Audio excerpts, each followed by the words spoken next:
Greetings, everyone. Welcome to the Go Mode podcast Twitch channel. We've got a restream of a mentor tournament race. This is a week 2 race between RickyOfKokiri, being mentored by jmeasher, and Mialee, being mentored by WaltherIV. I am mindofme. Joining me today on commentary is Laoria. How are you doing today? I am excellent, mindofme. How are you today? I'm great. As the week says, this is week 2, round 2, still on Ambrosia settings. Runners had 1 week to go and get familiar with the mode, and now we will be continuing on with this. So what are some things to look forward to in this mode, Laoria? Well, right from the get-go, we're going to have our sword assured for us. So as soon as we get the item from Uncle, he's also going to give us a sword, and we'll be able to use that right away.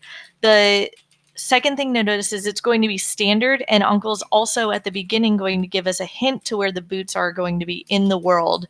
If it's in any of the light world, he'll say light world. Death Mountain is Death Mountain. Anywhere in the dark world is dark world, including Dark Death Mountain, which can get kind of interesting sometimes. And then finally, every single boss in all of our dungeons is guaranteed to have an item, not a dungeon item, not a key, not a big key. Exactly. It makes dungeon routing a little different. You want to go and potentially prioritize being able to beat the boss. And so dipping into a dungeon without the ability to complete it is disincentivized. And it looks like we're off, and we have a boots hint for Eastern Palace, which is always kind of nice to have it really early like that. Hopefully it's a crystal as well, otherwise our runners might be kind of annoyed to have to go there if it's a... Absolutely. And even though we do start with the sword, can't actually use it until we talk to Uncle. So we have to walk through the rain and pick up bushes on our way to the...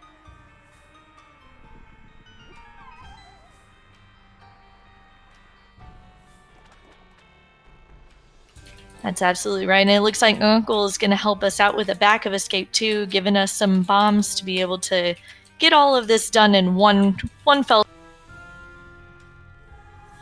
That's a really great thing to find, and an extra pack of bombs in the hidden chest, so won't need to worry about farming bombs, although would like to check the prize packs anyway in case we find some nice rupees. And it looks like, unfortunately, we're just getting some arrows right now from the guard prize. That guard prize pack is also shared with the ropes in the back. So we'll have to look out to see if maybe the rats have a nice rupee prize.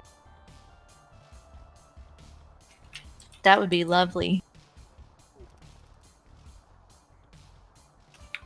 Now, looking at our character sprites, it looks like on Mialee's side we have Garfield. I'm not certain I recognize the sprite on RickyOfKokiri's.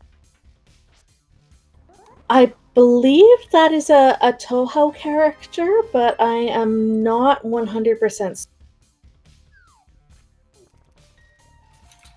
Maybe chat can help us out if they happen to know.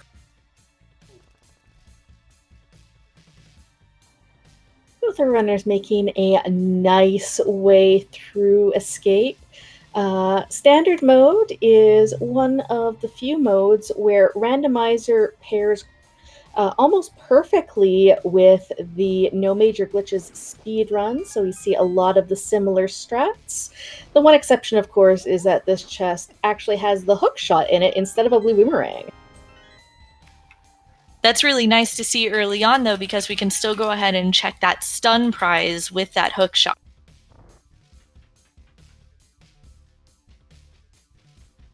Absolutely. One other opportunity to farm bombs or rupees or get hearts or fairies if needed.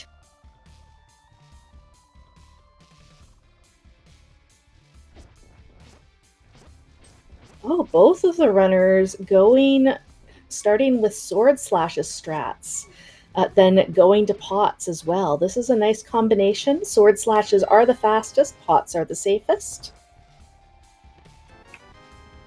I definitely like the combination myself. Go grab a pot, throw it so he gets backed into the corner, and then go slashy slash from there. But I don't know if you.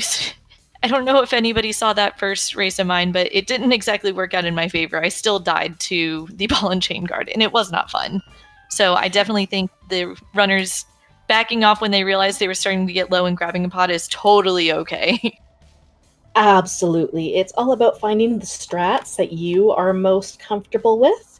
And, eventually, this tournament is all about learning. So maybe eventually, by the end of the tournament, if we need to go through escape again, we might see everybody going on for the full slashes. Or, you know what? It's all totally okay to stick with pots, whatever makes you feel the best.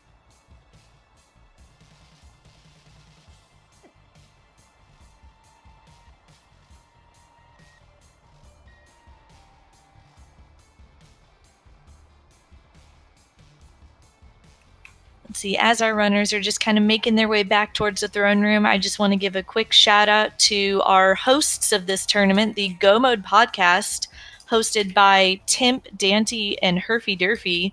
If you have not given the podcast a listen, I highly recommend it for beginner players, intermediate players, advanced players. It is a wealth of information and a wealth of fun. Absolutely. All three of them have great chemistry together. Even, if they're talking about some of the more serious things of randomizer, but they're highly entertaining and a barrel of laughs. It's really great. They have a great lineup of guests to talk about various topics, everything from tracking to commentary to playing. It's a lot of fun.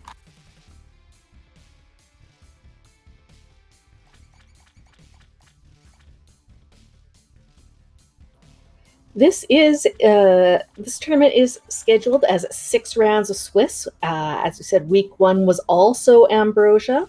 Both of these runners won their round 1 matchup, so this is a 1-0 matchup, and so someone will come out of today with a 2-0 record going into week. It's really nice to see the kind of sync up the of the run, and we have the flippers in the back of escape as well. All right, that gives us some solid options to check. Both of our runners will very likely check Kakariko. It tends to be a common play since it's so item dense in the early game. But Flippers gives people options. They may decide to follow that boots hint into Eastern to speed up their movement, but without the bow, those boots could very well be the Armos item.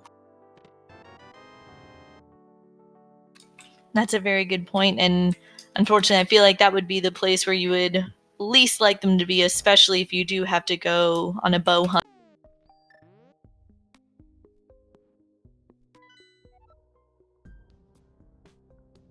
And we do have a map check. It looks like Desert is a red pendant and Eastern Palace is a green pendant, so a little bit of nice vanilla there for a moment, but Hera is our first crystal. Ooh, green pendant Eastern, and the boots are somewhere there. That's going to be a tricky call to make as we see that Ricky is checking that tree pull up there, getting 8 bombs, so fully refilled. And Mialee is doing the force checks.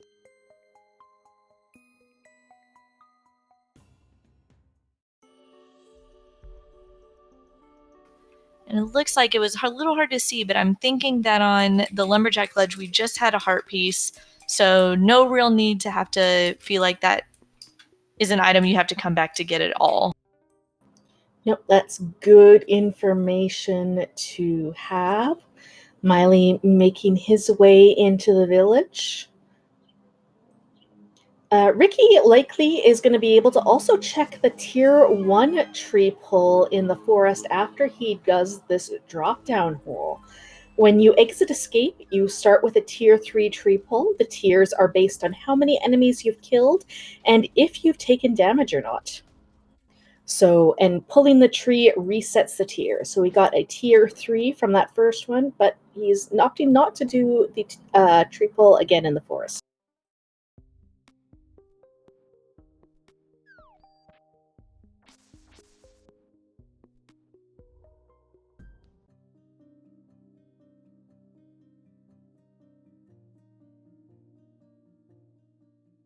Oh, a lovely sword in Blind's hideout. That's a nice damage upgrade. Great for our runners.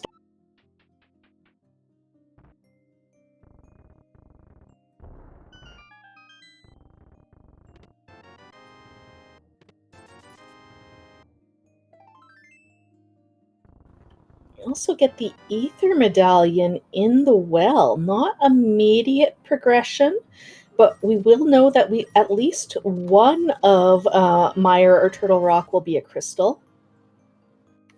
And already with our gloves and mitts straight from the well, which is really, really nice to see. I had been pushing the wrong push to talk button, and I was mentioning that if our runners find a lamp, they might be concerned that Aga's in play. It still could be in play specifically for that moon pearl, but finding the mitts definitely helps, I'm sure, quell that fear a little bit. Absolutely. They'd love to get a hammer combination with that. But there's so many so-called Sphere 1 checks. Those are checks that can be made with just the items that Link starts out with, which in this case are bombs, because those are always farmable, rupees, and in this case, because it is Ambrosia, the sword.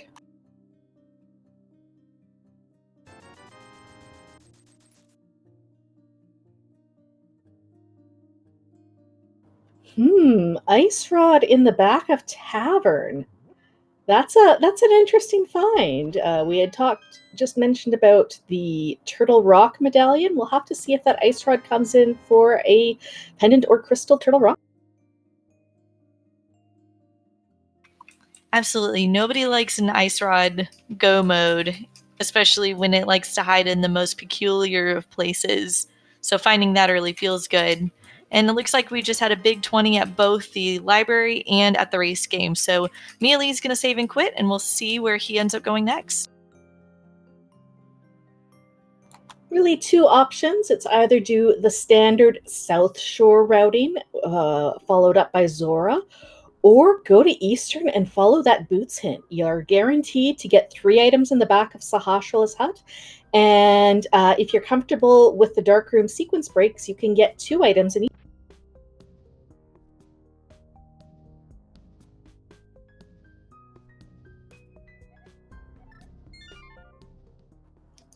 Mialee is going to look at the Eastern play to get the Sahasrah items and hopefully find the boots.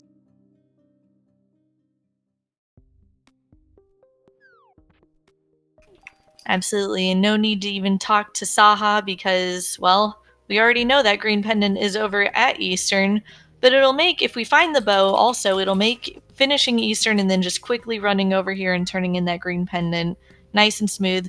We do have some divergence as Mialee's over in the Eastern area while RickyOfKokiri is choosing to go South Shore instead. Kind of maybe hope to find a bow before going over to Eastern. Oh, Ricky trying to do the hook push through the block. Just to use the hook shot a little bit too late. Wasn't able to grab the chest. So we'll get more vanilla routing in here.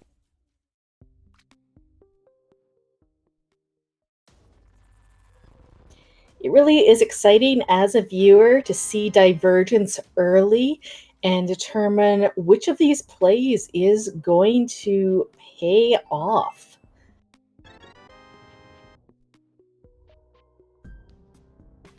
Yeah, absolutely. I think that it's math wise, it's not too far off to just go ahead and do, you've got 7 checks with the dam and mini Moldorm cave, plus any water checks you'd want to throw in. Whereas over in the eastern area, you have at least 5, possibly 6 if you find the bow along the way. It's true. It depends on how much emphasis you put on the boots. And they are not on Armos, they are just right there in the compass chest. Oh, but then on RickyOfKokiri's side, he finds the bow and mini Moldorm cave, so he will not have to run through Eastern twice. He will be able to just get it done in one go if he's comfortable with that back. That's an amazing find. Yeah, there's always a lot of discussion about how important early boots are. Over the course of an entire run, if you use them effectively, they'll save you about 2 to 3 minutes. But now that Ricky has that bow, after he finishes his South Shore and Flippers checks, he's absolutely going to Eastern for those boots. So Mialee won't have a lot of extra time to make up with them, but we'll be able to route their South Shore a bit quicker. Absolutely. I wouldn't be surprised if we happen to see a nice sync up eventually, just with the time save with the boots going along that south. With boots and early Titan's mitts, we'll actually see a intended check of King's Tomb, not having to mirror from the dark. We'll likely combo that with Bonk Rocks.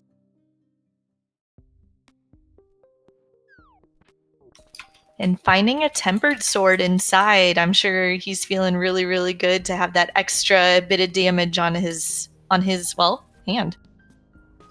Tempered Sword is what you really want to be going through the game with before you beat any bosses. It's going to be the most effective for time. Yes, Butter Sword is a bit more powerful, but there's plenty of bosses where Butter Sword doesn't really make of a difference. So if you're going through the game on Tempered before you have anything else, it's really a great thing. Definitely. The damage jump between Tempered and Master Sword just feels so big, especially in this early stage of the game. All right, now that Mialee has the boots, is also going to check Lumberjack. Again, tends to be a bit more common since you're not able to logically get that Lumberjack item without the boots. But got a bottle from Bonk Rocks and is not going to run to Village of Outcast or run to Kakariko to turn that in yet. No, I think he's hoping to find something useful down here in South Shore first, and we'll be able to make this trek a lot faster. RickyOfKokiri went ahead and checked the Lake Hylia Island, but then opted to head up to the eastern area instead of finishing out water checks. That's also a very valid play. If you do have the boots, you can set up a minor glitch known as a water walk with the boots that is much faster than swimming. Once you get the boots, you dash along the edge of a pit and you'll set up this water walk state as long as you jump down into the water with Link Sprite facing south.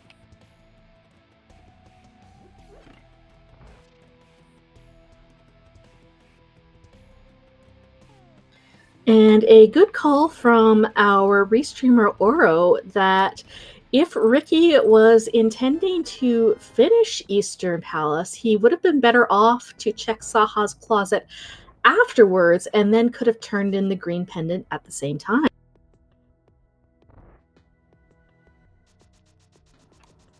The back Armos fight is out of logic without the fire rod. But if Ricky is familiar with the dark rooms, it shouldn't have any issues.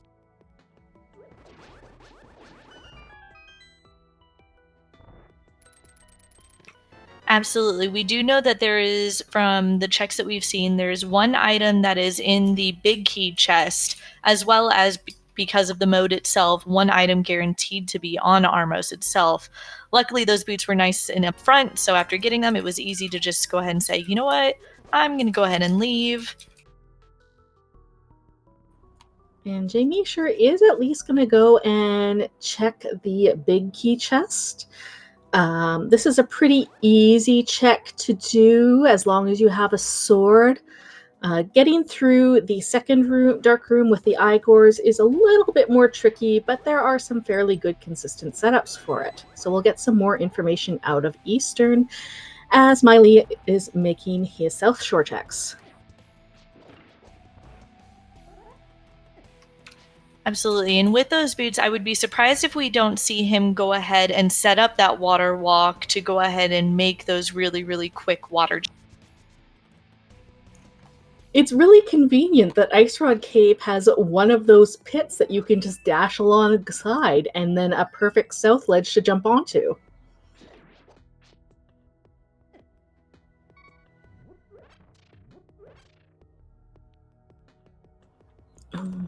Ricky does get the damage boost to check that big key chest, but farmed a little bit of hearts afterwards to refill health. Don't blame him.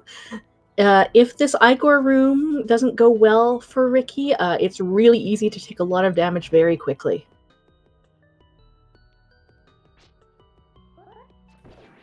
Absolutely. With the number of enemies in this room, it can be a little bit tricky. But snipes that Igor, gets the key, and is just making his way to the northwest of the room to be able to go through the door. Very nicely done. And Mialee did set up the water walk. You can see jumping down the waterfall is now running on the water, but is, going to run up to Hobo, and then we'll be able to swim from there. Now, I had missed this because this is just not something that I had tried before. Usually when I try to set up water walk, I end up going down a screen and jumping from the stairs. What Mialee decided to do was go into the water and swim and then jump down the waterfall to set up the water walking. It's not something I've seen before, but I really enjoyed seeing it, teaching me. Absolutely. That's the great thing about this tournament, that everybody is learning new strats and new techniques. All right, Ricky setting up for the bottom right quick kill. He just keeps firing arrows at the Armos. Doesn't quite get the quick kill, but doesn't waste any extra arrows. And there's the Moon Pearl. So completing Eastern Palace for the green pendant, absolutely necessary just to get that Moon Pearl, but I'd be interested to see exactly what Sahasrara has for us as well by turning that. And Mialee setting up another major glitch here. This is called the Houlihan glitch, which involves misplacing Link sprites so the camera moves in a weird place. The game gets confused as to what room Link is supposed to be in and puts you in this fail-safe room with 255 rupees. This feels like a Zora check to me, and I totally missed what the green pendant was.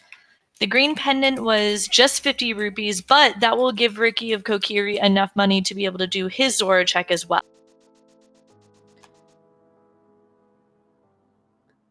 Ricky gonna go and do the boots checks and then likely start a Dark World traversal from Village of Outcasts.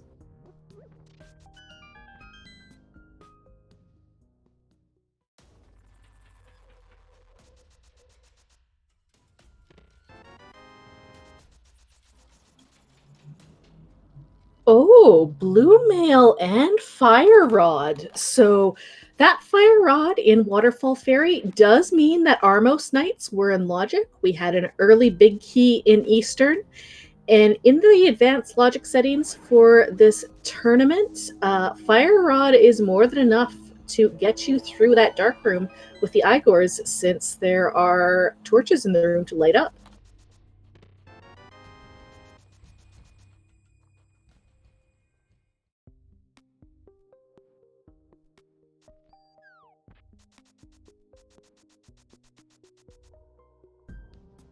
And if one fire source behind the flippers wasn't enough, we also get the lamp. This is a little bit concerning for Mialee. Hopefully he goes back and finishes off Eastern and doesn't try to, follow up the mountain now that he has logical mountain access for the Moon Pearl, or he could be doing Aghanim. Unfortunately, it does look like he is heading up towards the mountain. However, not totally a bad call. There are a ton of checks up there that can be gotten right now, especially since we have the hook shot that puts Paradox Cave as well as Spiral Cave in. And if he wanted to, he could go ahead and go to Super Bunny Cave. Right, getting a Dark World map check. Our last pendant is in Thieves Town with our 5-6 crystals at Skullwoods and Ice Palace. And now that we know where that fire rod is and we have flippers and Titan's mitts, both of those 5-6 crystals are completed.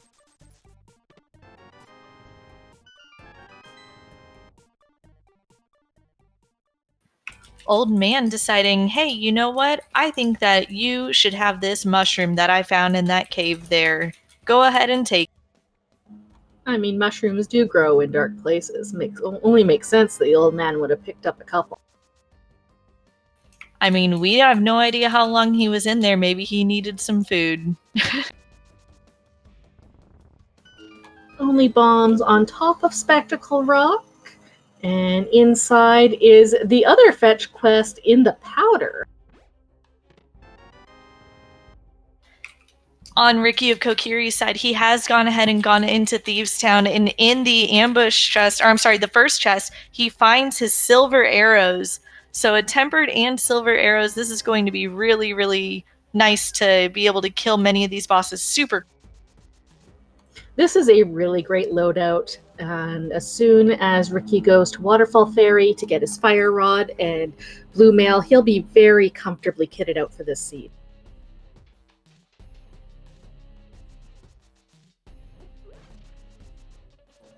Thieves Town has 4 items in it. We know that one of them will be on Blind the Boss.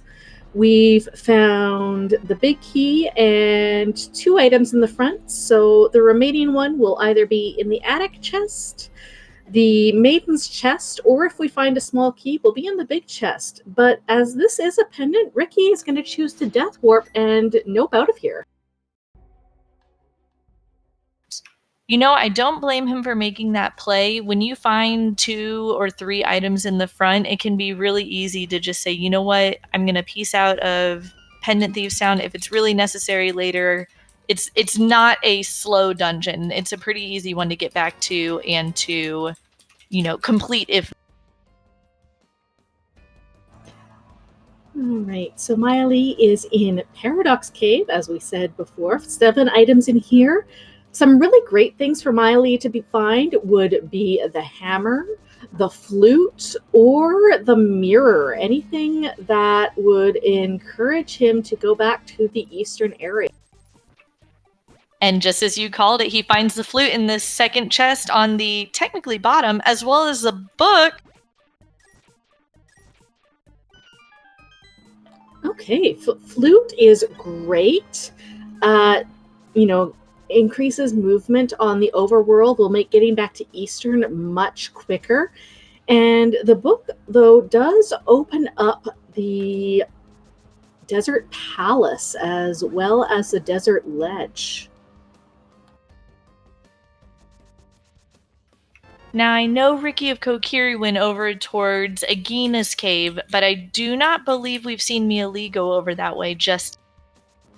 Nope, not yet. And Ricky chose not to pick up the Smith and take the Smith on a bit of a world tour at this point.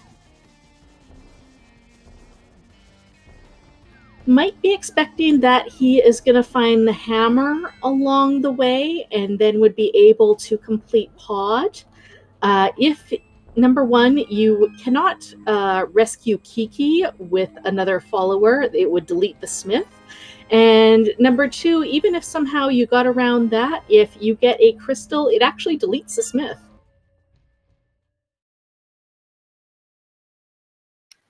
That is something I did not know. Crystal cutscenes delete any followers that you have, but pendant cutscenes do not. So you can complete a pendant dungeon and have your purple chest or Smith following you around, and they'll just be just fine. Absolutely, and it does look like we've got Mialee activating his flute. We'll see where he heads after. Okay, Ricky is also going to go and head up the mountain. We'll also be able to check all of the Dark Death Mountain things after the other checks, but as they have not been to the Zore area, does not have either of their fire sources yet. So if we do find Hammer or Mirror on Dark Death Mountain, there is a potential that Ricky will not be able to complete Tower of Hera or get both items out of it at least.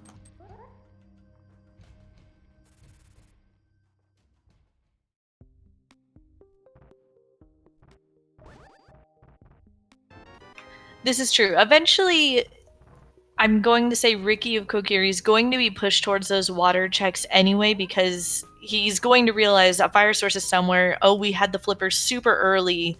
You know, that puts water checks into logic really, really early on. I can't say I would leave the mountain specifically to just go check, but it's a good thing to do. And it looks like Mialee's checking the pedestal, but I missed it on my side, hoping to catch it on the restream. It was only a piece of heart. I like this check. Pedestal is 100% in logic, although Mialee is still missing the Moon Pearl for Thieves Town. But he would have been able to complete both Eastern and Desert. Let's see, getting a mushroom check in from one fetch quest to another. The mushroom turn-in leads to the shovel as Ricky of Kokiri picks up his powder. At least there's no other fetch quests to find. We have now found all of the fetch quest items: book, shovel, mushroom, and powder. You'll love to see all the fetch quest items real early there. Just get them done and out of the way.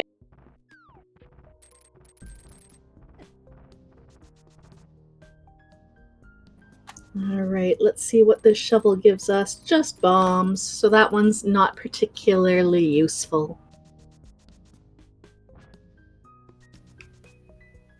No, I am still very intrigued by the fact that Mialee has not gone back to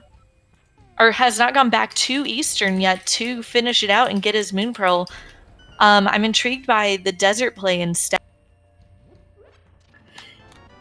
Yeah, I mean, at this point, it's 2 items either way, but Eastern also has the item on the green pendant, so I feel like prioritizing Eastern might be a better play. It'll be interesting to talk with them after the race if this was something that Mialee thought was a good idea or if it was suggested from Walther.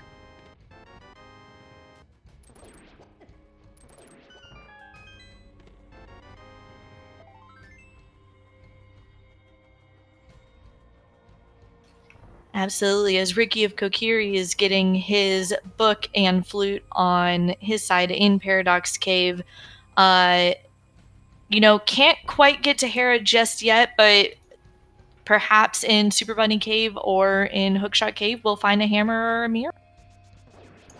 Absolutely. Our first item in Desert is 10 arrows in the big key chest. And there's a comment in chat that Mialee will run out of checks eventually. It's like, yes, but at this point, it's been pretty long, and Ricky's had nice, efficient routing, having Dark World access, and will be able to do this single climb up the mountain to check both light and dark. The one thing that Mialee would probably not want to find is Hammer or Mirror, which would take him up the mountain again to complete Tower of Hera, but would not be able to visit Dark Death Mountain.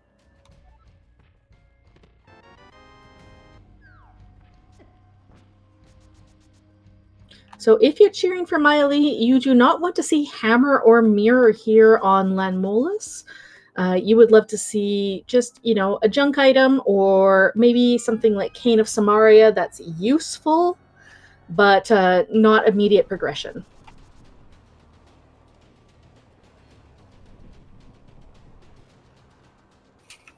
Absolutely. As Ricky of Kokiri on his side is entering Super Bunny Cave, we'll see if he can get these 2 hookshot clips through the blocks.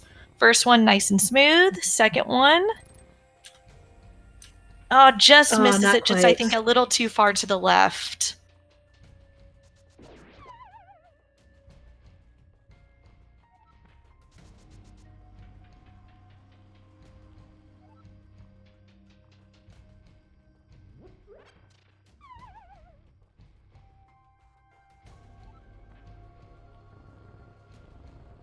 All right, Super Bunny, we get the red boomerang and a shield, so not particularly worthwhile, as Mialee is using good fire rod strats on his Lenmo.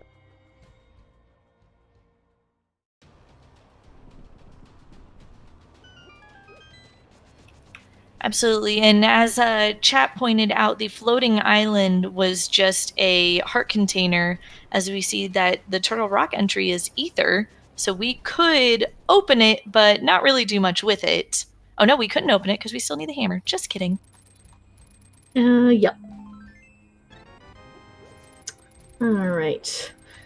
Landmola's down for Mialee. We get our second shield, which is actually really good because then at this point, all that Mialee really has in logic is going back to Eastern for that moon pearl.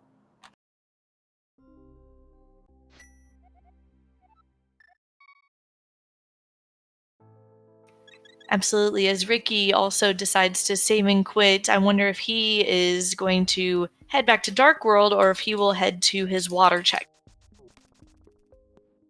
Looks like Dark World for this. Probably Smith Chain. I don't imagine that Ricky will go back into Thieves Town at this point. And Mialee is indeed making his way back to Eastern, will get his Moon Pearl, and will be forced into pretty much the same route that Ricky did, but will have the option of being able to clear Skull Woods. It's interesting because both runners decided to do one thing that the other didn't, got important items from each of them, and that is, they are now being forced to do those checks that they skipped earlier. All right, jmeasher going to follow this fetch quest chain to get nothing in particular. See if he decides, or sorry, Ricky is doing this. His mentor is jmeasher, my mistake. I'll see if he follows this up with the Zora checks. Unfortunately, it looks like he is leaving, going to go ahead and check that shovel check real quick.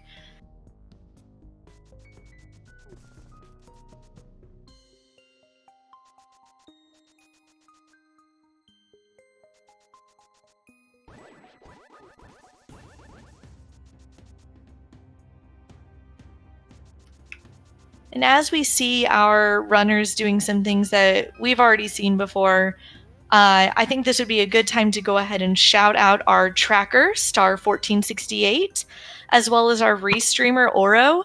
None of this could be done without the volunteers that help to make these Restream races happen, as well as a big shout out to our runners and commentators. Or, I'm sorry, our runners and mentors, although, yay, commentators, we're cool too. But I'm thinking more our runners and our mentors. You know, this tournament is all about learning, and there's going to be many mistakes that we make, but with the help of people more experienced than us, we really learn a lot, and hopefully we will become great runners ourselves who then can become mentors in the future. Absolutely. And I would highly encourage you to give our runners and mentors a follow. You know what? The races are the really exciting part, but if you're looking to get into Rando or learn a bit more about Rando, highly recommend watching some of these runner streams as they're learning the strats. And I've certainly found it very helpful because oftentimes we get a little bit of, bias because we watch the really high level runners. So it's great to watch people who are just learning. Absolutely. On Ricky of Kokiri's side, we see him entering the mire area and see that our entry into mire is quake. So we have no way to get into there yet, but he does find the hammer in the mire shed. That is a great find, and that now does mean that Aghanim is finally 100% dead. There was a slight off chance that the hammer could have been in Pyramid Fairy, but oh no, wait, it couldn't because Ice Palace was Red Crystal. Never mind.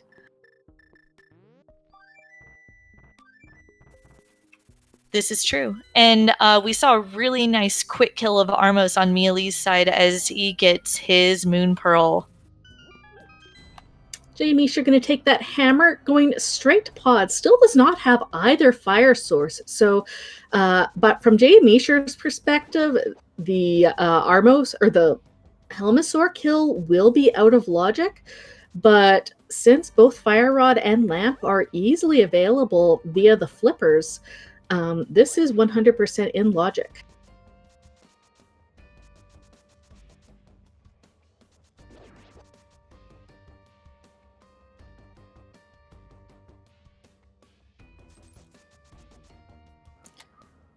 Mialee picking up a potion here. Might just be for eventual safety or thinking about Ice Palace at some point. You know, either way, I'm definitely a big fan. I'm always a fan of I'd rather have too many safeties than not enough, and I'm dying way too much to bosses. So I'm full on team go ahead and buy a potion mode. Yep. Get a small key in the first chest in Pod. And as Mialee does his map check, sees that Skullwoods is a red crystal, converses with Walther. It's like, hey, should we do Skullwoods first? And Walther probably says, yes, absolutely, do this first.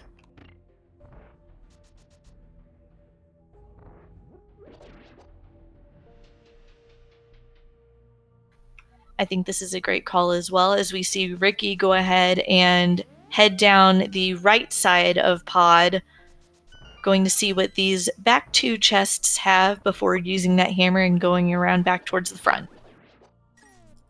This is a little bit of an unusual pod routing, especially when you have that small key, since generally your routing would be to go get the bridge chest. If that's a small key, check the vanilla big key chest, and then drop down to the Stalfos basement, which naturally writes you to the side. So this routing in particular means that the Stalfos basement is a little bit awkward since there's no real easy way to get to the back from there. Let's see, and correct me if I'm wrong, but I believe that with the key logic that Pod has, 4 of the front 6 chests are guaranteed to be small keys. However, it could be more. So we find one item there on the right side with the heart container, but oh, and there's the big key. So all of the other keys or chests here in the front are guaranteed to be small keys. Absolutely. So Ricky lucks out, can skip that vanilla big key chest, and if he can do Hammer Yump, which is a very advanced trip, would actually be able to skip that key in the Stalfos chest as well. Looking like he's going to forego Hammer Yump for now, which is completely, totally fine. He does not have the lamp still, and the Dark Maze is technically out of logic even with the Fire Rod. May not be feeling very comfortable doing the Dark Maze in particular.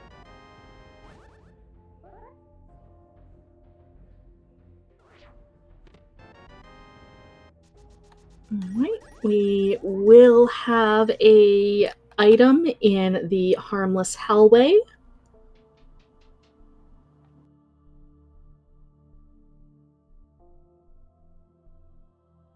Oh, yeah. Ricky and James are just confirming that key logic there. Oh, and I bet he's glad he went back and checked, because that is the Cane of Samaria right there. All right, that is 100% required for both Mire and Turtle Rock, and can make your misery or your ice palace clear much quicker with the icebreaker glue. Absolutely. Looks like he is going to go ahead and go into the dark maze. It may just be something where, maybe he feels more comfortable going to it from the front, or I'm sorry, the main entrance as opposed to doing it backwards. As we see Mialee in his Moth fight, Moth giving him a bit of a run, but he takes him down. Wow. 6 hearts, blue male moth is not that easy, even though it's only a couple of tempered swordswinds, but gets that crystal. Nicely done by my.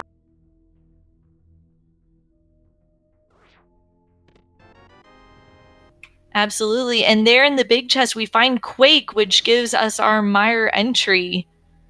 So Ricky may very well head to Mire after this. We know that we still need him to go to the Zora area, specifically at least the Waterfall Ferry, to get his fire rod. Absolutely. Fire rod and lamp. That also puts this in logic. Lamp on Zora. And looking at items, Ricky is only a mirror from go mode at this point at 44 minutes in. Well, no mode, sorry. We'll have to get those 2 fire sources from Zora area. Right, absolutely. But it is still important to note, we are 1 item away from just having the knowledge that would put everybody into go mode. Just that knowledge right there at 44 minutes in is a big deal. All right, Mialee giving us a scope of bumper ledge, only bombs. And Ricky making his way backwards out of the dark maze. This is pretty impressive. Has a very, very large heart count, actually. If you compare Mialee's to Ricky's, Ricky has a lot of hearts.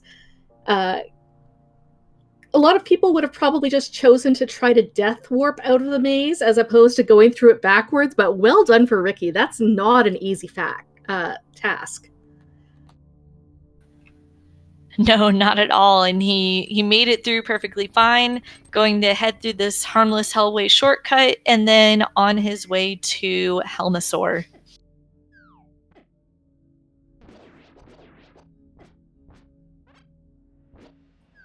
I'm going to do a neat trick here to take care of the switch. Oh, no, it's going to go the long way around. Has avoided opening up that middle door. Might not realize that these 2 chests are small keys, so that extra key in his inventory is technically for that front door. And so, yeah, these 2 are. This big chest is going to key for a key, and the Stalfos Basin will also be a key. Yeah, I'm absolutely intrigued by that as well, but it could just be I forgot that the big key counts as one of the 2 items that you can find. It's just 2 non-small key items from the front. Absolutely. All right. Ricky now will open that middle door and have his logical 1 key for the back. And Mialee also going to choose to death warp out of the front of Thieves Town, not interested in the 2 items in the back.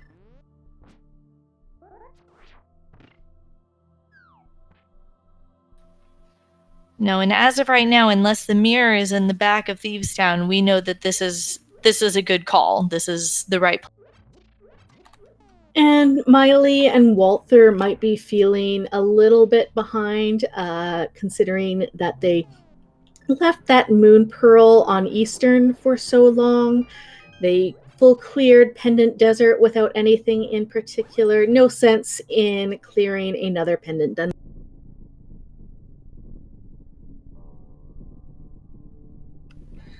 No, absolutely, especially knowing that Ped is dead completely. Okay, so this is I think one of the most difficult dark rooms coming up for Ricky. Not this first 2 rooms, but the dark terrapin room where there's the 6 terrapins that you have to hammer and kill.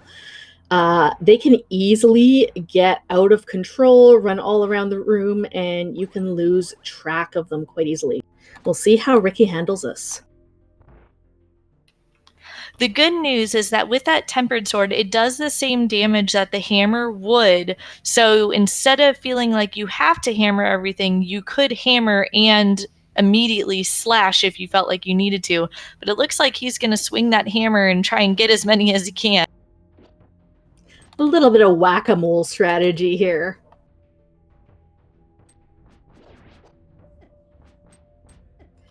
Down to 3 hearts. Ooh, looking dicey. Oh, he does have blue goo, so that helps out. On Mialee's side, we see him go ahead and pick up the smith and is going to take him on a nice tour of the dark world.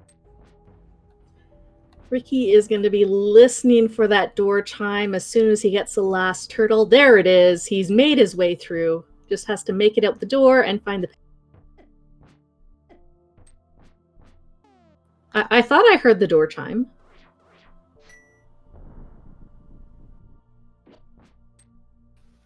Looks like he decided to use Quake to try and finish off what he could. I think now he's got it.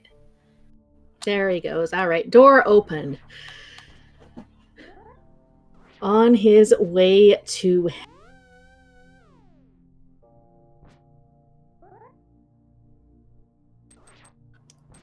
Once you get the block pushed, ooh, gotta be careful about the terrapins on the path.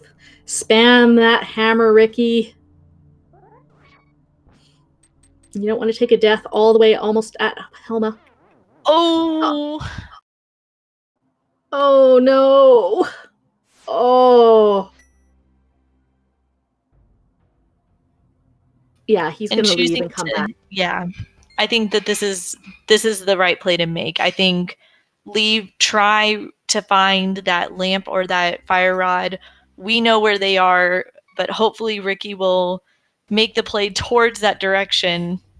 Looks like instead, with that hammer going to go up to Hera. All right, that's another good choice, but is floating away. All right, down to 8. Likely Ice Palace. You just want to say, Ricky, do water checks first. And it does look like it looked like he was going to Hobo for a second, but is going to take the portal up to Waterfall Fairy. We know that this is the right play.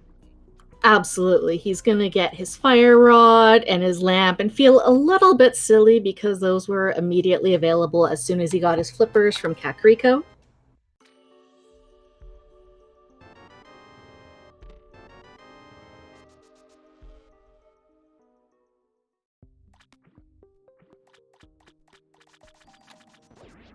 All right, Mialee going to turn in the smith, and now with that hammer, we'll also be able to check the powder at the same time, which may be our missing mushroom.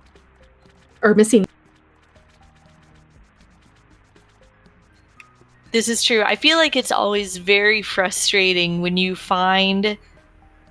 oh, Smith's giving a sword upgrade. So that's nice. But when you find the mirror in the smith chain, it just feels so frustrating knowing, here's the item that would have made this significantly faster, but... Mm-hmm. Okay, Butter Sword, we're fully kitted out now, so we had Smiths actually forging weaponry this seed. It happens on rare occasion, but it's nice to see every now and again.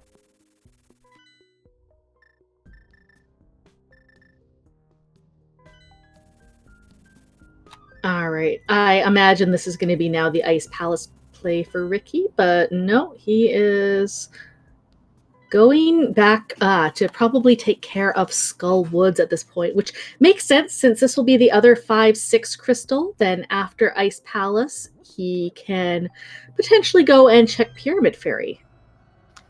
This is true, and he may be also thinking because flippers were so early that with Fire Rod being so available so early that Skull Woods could have the missing mirror as well. We know it's not there, but thinking through logically, if this was available so early, maybe there's another item here that was available early on.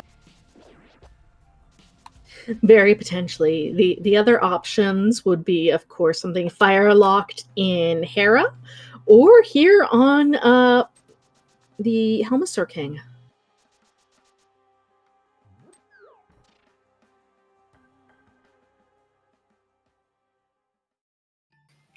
This is true. And as of right now, I believe we have access to all of our dungeons except for Swamp. So that mirror could really truly be anywhere along the way. Exactly. Both of our runners would hope that it's just, along all of these fully clearable crystal dungeons. But there is a possibility that it's left behind in the attic of Thieves Town. Or even worse, potentially on Blind. Absolutely.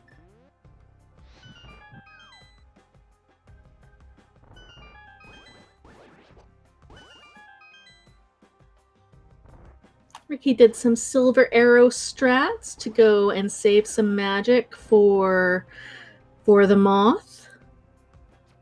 Going to use one more silver arrow to take care of this key Gibdo.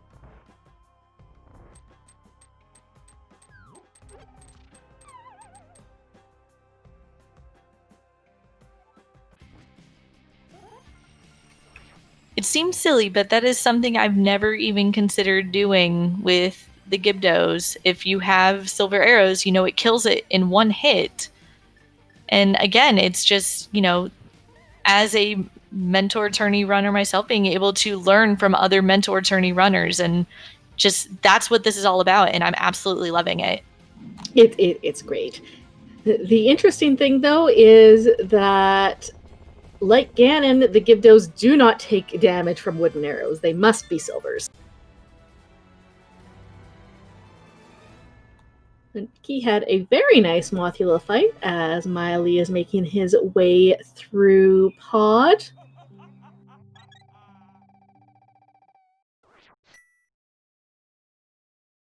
Also did that interesting right side strat first.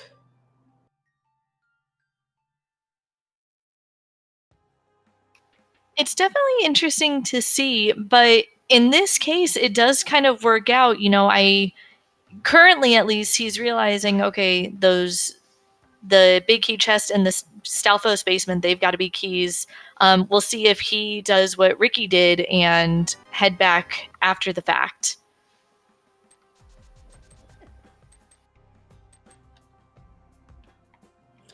Okay, checking Dark Maze first. Again, I think this is something that's commonly happened, that you really want to save your Dark Maze checks for last if you don't have the mirror, because then you can death warp out. So now, even though Mialee does have the lamp and it's a little bit easier to traverse, he does need to walk all the way back through the maze to go and check the Harmless Hellway and the Dark Basement. This is true. He's getting his Quake, though. And, I agree with that. I'm of the fact that if you're going to check Dark Maze first, then it only really speed-wise makes sense to try and hammer yump it. Even if you don't do it right from the beginning, if you come in here from the top, you do get a little bit of extra time before the bridge starts to collapse. Yeah, and Hammer Yump is a very difficult advanced strat. It's a double pixel perfect setup, and you need to make sure that you're timing your bomb placement correctly. So don't blame either of these runners for not doing Hammer Yump. It's just very interesting pod routing, and key logic. There's a lot of nuance to it. Oh, absolutely. It's just one of those weird dungeons, and when it comes to key sanity modes, especially, this is a very, very weird dungeon when it comes to key sanity.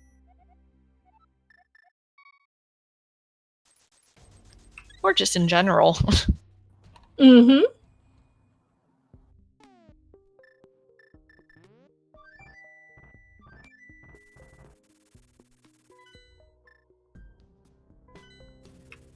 Let's see. So we're still on that mirror hunt here. Looks like Ricky's going to go ahead and refill on some potions. I will be interested to see where he ends up heading next after this. Yeah, and can you refresh my memory? Where was that Quake medallion? Was that in Meyer's shed? No, that was where the hammer. Correct. Hammer was Meyer's shed. Quake medallion was in the big chest of pot. Oh, okay, so Mialee does have it. All right. So yes, it is just mirror now for both runners.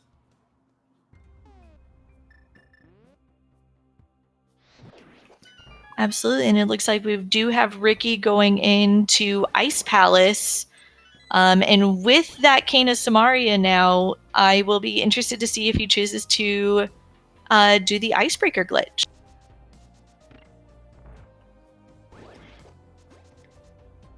I think that it's very likely that Ricky will be doing this. It's a relatively new glitch that speeds up Ice Palace considerably. Earlier Rando runners, the first trick you ever learned was the Ice Palace bomb jump. Now the first trick you want to learn is Icebreaker, with the Ice Palace bomb jump being a good backup in case you don't find Samaria before you have to do Ice Palace. But it means that you skip a lot of very difficult execution heavy rooms. You just hit this switch, then go up to the other room and hit the switch again and go back the way you came.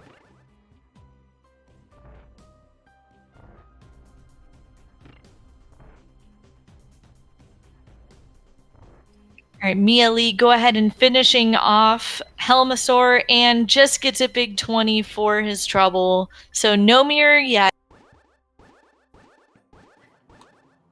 No mirror yet, but does get that crystal, and Ricky setting up this Samaria. He does get it. First try, nicely through the block, and we get our first item out of ice. It's really good to see. It's so funny to know that there is a, if you can call it this, a generation of rando runners who may feel so much weaker at Ice Palace Bomb Jump than Icebreaker, just because Ice Palace Bomb Jump is so rarely, it seems, used these days. Exactly. At this point now, people are putting off Ice Palace until they have Samaria, which actually makes sense in terms of logic routing. Not so much in Ambrosia, but in other rando modes, there's always a chance that Cold Stare himself will have a small key, which means that logically you needed Samaria to clear the dungeon. However, in Ambrosia, since Cold Stare will always have an item, that's a little bit irrelevant, but it's a good thing to keep in mind regardless. Oh, absolutely. And it looks like we're going to see Mialee here going into Meyer for the first time. All right, we'll get 2 new item checks here. Again, this will be a full clearable dungeon. At this point, everything except for Swamp Palace is full clearable, which Swamp Palace, we can't even enter the front, well, we can enter the front door, but can't get very far in there otherwise. Absolutely right. But that does mean for our runners, and I'm sure they are happy to know this, that it will be a Swamp Palace go mode. So they won't feel the need to have to clear left side, or even, I believe it is the compass chest, as Ricky finds his second item in Ice Palace and is going to head straight for Cold Stare. Absolutely. So Swamp Palace will be nice and quick.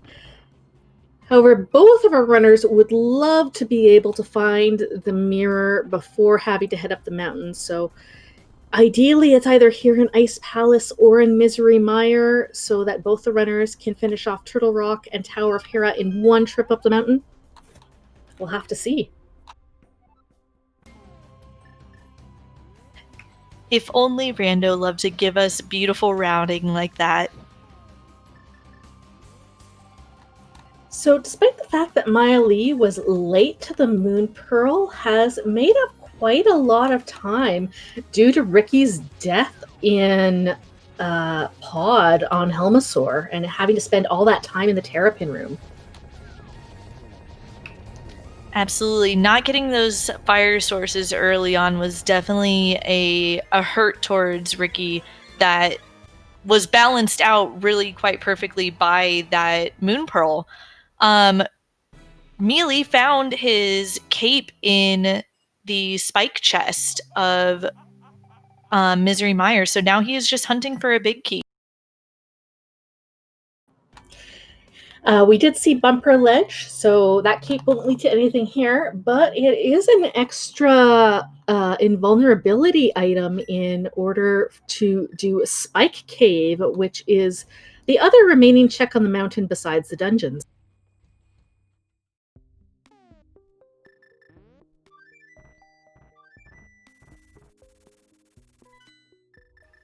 Absolutely. And of course, you know, cape is also really, really nice to have if you are not very comfortable with phase 2 of Ganon as well. All right, Ricky is going to be following Mialee into Mire. Again, this makes sense. You're hoping that Ricky is hoping that the mirror's not on the mountain, so he won't have to climb up again. And he says, "Well, you know what? If it's on Helmasaur, there, I might as well clear new checks first." No, absolutely. It's fairly quick to get back into Helmasaur. As far as bosses goes, it's a very quick boss to get back into. I 100% agree with his play. Let's do new checks, see if we can't find it on the way back towards Helm.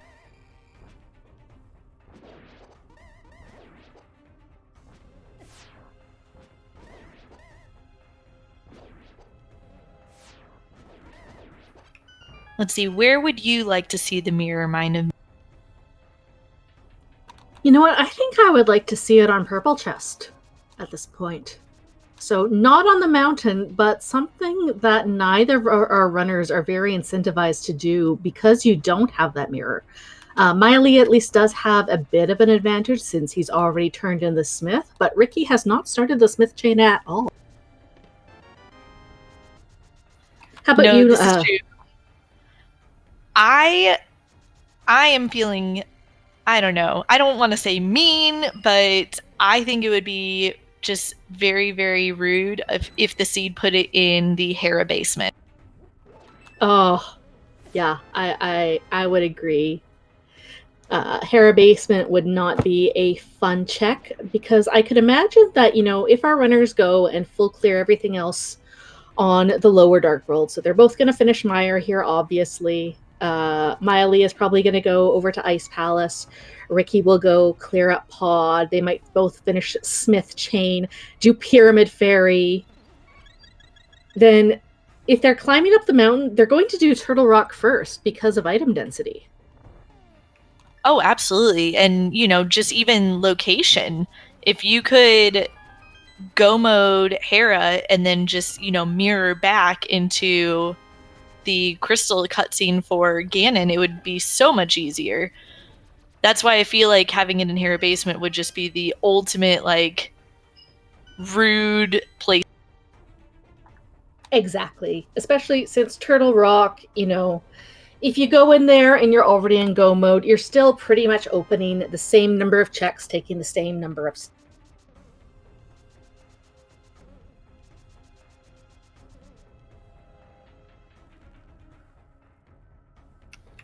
This is true. It looks like, you know, Mialee's starting at the mountain to get his full health from the old man, and he is making his way over to Ice Palace while Ricky finds his big key and is going to be heading towards the back to beat up on Vitreous.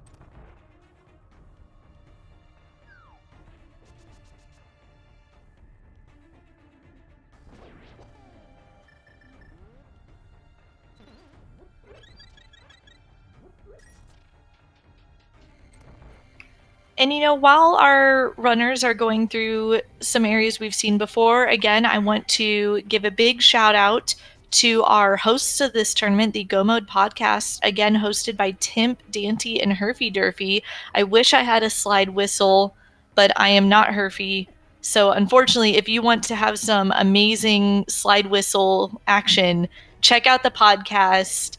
It is, as I mentioned before, an absolute wealth of knowledge for runners of all experience levels.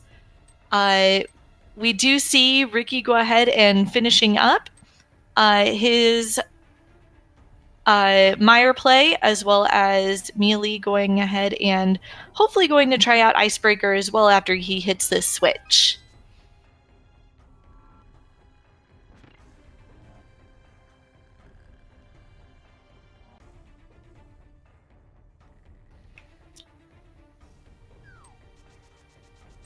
Also, if you are looking for more information about the podcast or the tournament itself, I recommend checking out the Discord, the Go Mode Podcast Discord. We don't just host the races for the tournament there, but we also go ahead and host plenty of other just pickup races and fun. There's all kinds of discussions regarding learning the game, as well as different tips, tricks, and just fun shenanigans. One of the really great things is that there is a bi-weekly seed posted by the podcast where you can complete it at your own leisure and then discuss with other racers, what you did, what you thought of it, and anything you learned from it. Let's see. I believe the topic of the podcast this past week was swords. And so the biweekly seed usually fits the theme of the episode. So this week's theme with the actual seed is because the topic was swords. The theme is all of the swords are in their vanilla locations. Now they're still progressive, but they are vanilla swords. I have not run it this week yet, but I'm looking forward to. Exactly. And that is one of the options that's available on the randomizer site. So, as Laoria says, they're not necessarily the same progressions. So, you'll likely go and get your sword from Uncle to be your first sword, but maybe Smith's is going to be Master, and Pyramid Fairy will be your tempered. And ideally, you can leave the pedestal sword as a butter sword. And on RickyOfKokiri's side, we had a moment where it looked like he was going to potentially flute to 5 to finish up Helmasaur, but after what seemed like a little bit of discussion between him and jmeasher, decided to opt to climb the mountain and very well maybe making the Turtle Rock play. Ooh, I do kind of like this play. I can imagine Ricky is going to go and do his mountain clear. Right now, it is the most item dense for him and is actually going to start with Hera. Interesting. Oh. We might get my mirror in the basement after all. Yeah. The other, though, good thing is that Ricky is coming in here with the hook shot, so can do another minor glitch called Hera Pot, where you can skip climbing the tower. However, if the big key is in the basement, means you will not be able to open the big chest. Absolutely. And that can be very, very frustrating. But we do get the big key in, I believe that's the vanilla map chest.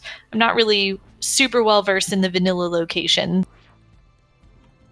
Yes, that is the vanilla map chest, as Mialee has a nice, easy butter sword cold stare.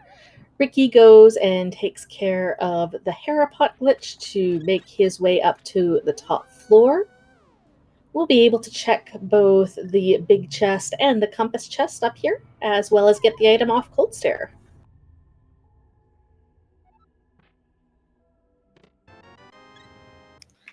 And there is the item in the compass chest. So we are just looking for the item at Moldorm. Rest in peace, mirror on basement. Basement is not needed at all.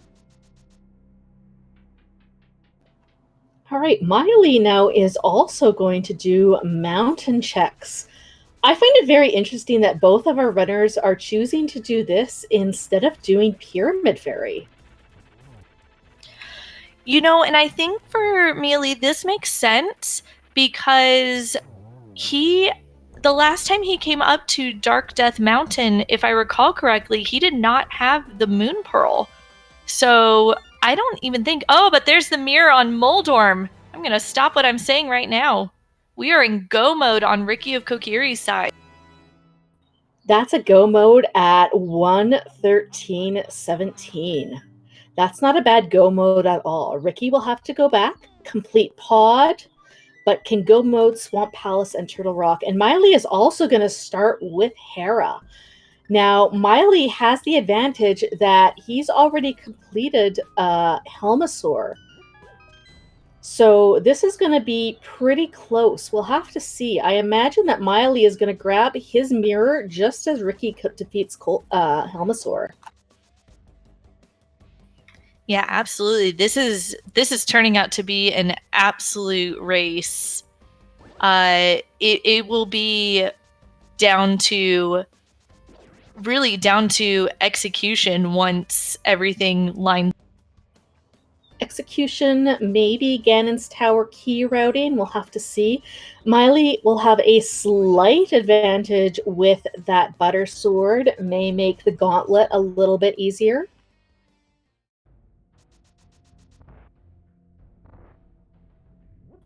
Mialee also going to go and set up for Hera Pot and will be rewarded. Both of them using the bootsless setups to find the pixels. There are several ways to set up Hera Pot and several pixels that work. One of the common ways with the boots is you can bonk off of those pegs and it puts you in the exact correct Y coordinate, and you only need to menu buffer to your X coordinate. The other option is to get a hook speed from the stairs. And that's my preferred method with boots because it makes lining up the X coordinate very easy and you don't need to worry as much about the Y coordinate.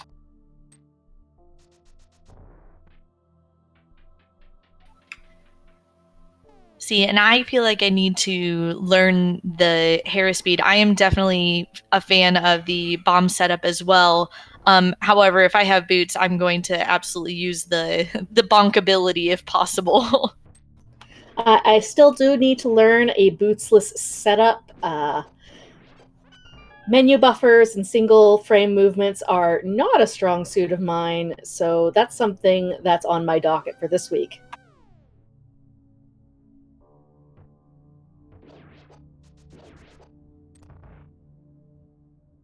Let's see, we have both runners entering their respected bosses.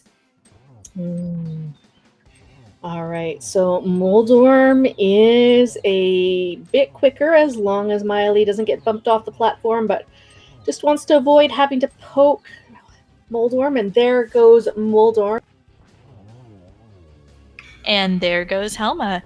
And interesting to note, because Ricky never turned in the Smith, he is still only on Tempered Sword, whereas Mialee is on the Gold Sword. So that could also make a difference, especially when it comes to Ganon. Yeah, it will make a big difference for Ganon. You'll only need to do 6 slashes per phase. And Mialee is going to go and do Turtle Rock while he's on the mountain. You know what? There's nothing wrong with doing this. He knows that he's going to have to climb the mountain regardless. You're not going to save any time by fluting away and then climbing up again. He's got everything that he could want. There's nothing else that he could find in Swamp Palace that will make Trinex easier, other than maybe half magic. No, I'm certain half magic would be lovely for our runners to find. And they may still check some chests just, along the way, other than, looking for required keys and such. But I would be surprised to see them go out of their way for a specific check. Like, I would be surprised to see Mialee check Mimic Cave, for example. Oh, no, he's absolutely not going to be doing that. And then similarly, Ricky, I imagine, is going to be skipping flooded chests. Will probably do a diver down to save some time there, if how comfortable he is with it. But we'll probably also skip the waterfall check. What it does mean with this divergence is that we will not get a great idea about how synced up our runners are until they enter Ganon's town.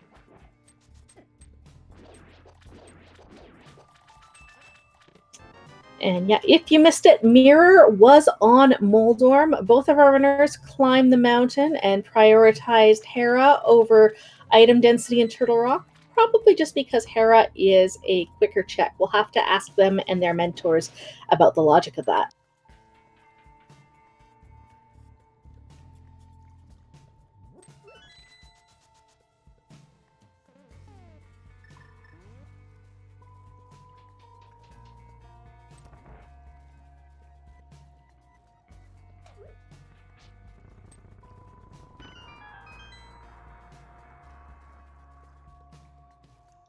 All right, no big key in the front for Mialee and Turtle Rock. We'll hopefully see the big key in the Chomp chest to avoid the lava chest and save a little bit of time through traversal. Although, regardless, Ricky will have to make the same step. Absolutely. Eventually, I feel like we're going to see the runners kind of, I guess for lack of a better thing, kind of almost high five as they switch from Turtle Rock to Swamp and Swamp to Turtle.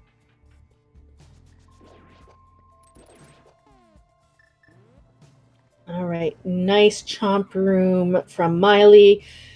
Does find 20 rupees, so we'll have to go to the vanilla big key chest. Ricky showing off a very well done diver down and choosing to skip those flooded chests, as well as the waterfall chest. Just about muscle memoried it, but remember just at the last moment.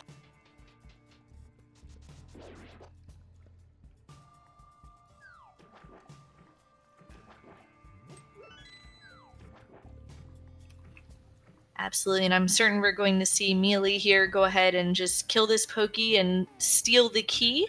Can't steal the key, unfortunately. Unless. I'm going to guess that I missed that he did not get the big key yet. Yeah, we've got a vanilla big key in this seat, unfortunately. And oh no, takes a death. No.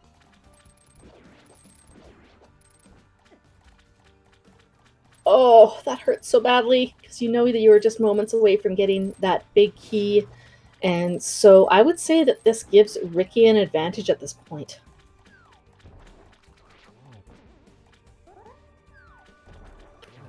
Oh, absolutely. But I do still see this as being...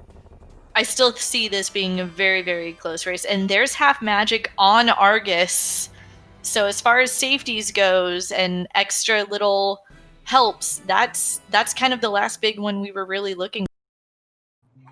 Now, do you think that half magic kind of evens the advantage of Butter Sword, or would you rather have Butter Sword over half magic?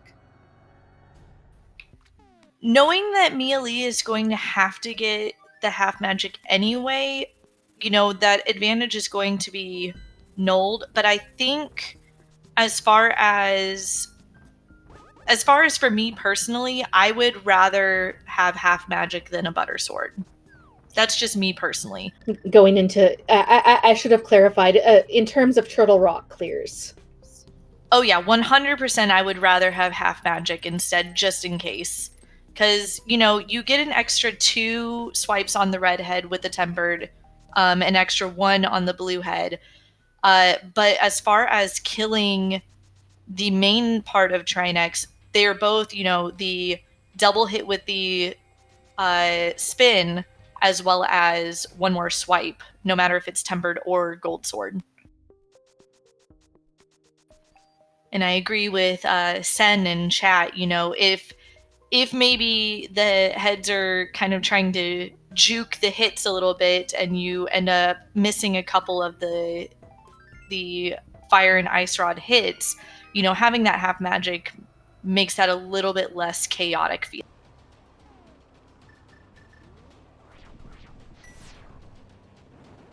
also will mean that Ricky can be a little bit more fast and loose with his powder. I think Mialee was trying to reserve his magic, perhaps for this room. Fire Rod is generally the most effective way to kill these pokies, but without that half magic, wants to make sure he's going to have enough for his cane platform in the Dark Maze.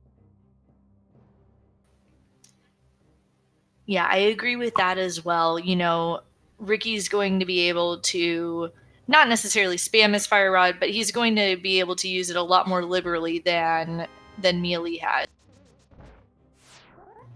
Not having enough magic for the cane platform in the Dark Maze is something that can trip a lot of runners up, because it's then very difficult to get back and get enough magic for it. You have to walk all the way back to that double pokey room and pick up a small magic pot under one of the skulls. And if you'd taken the bridge door to check the big chest, obviously you'll have to then re-kill the pokies again. It's Absolutely, and nobody wants to do that. Yeah, if you get to this platform and don't have quite enough magic to cast your Samaria, you are searching all over for those magic pots, and it's a long trip back.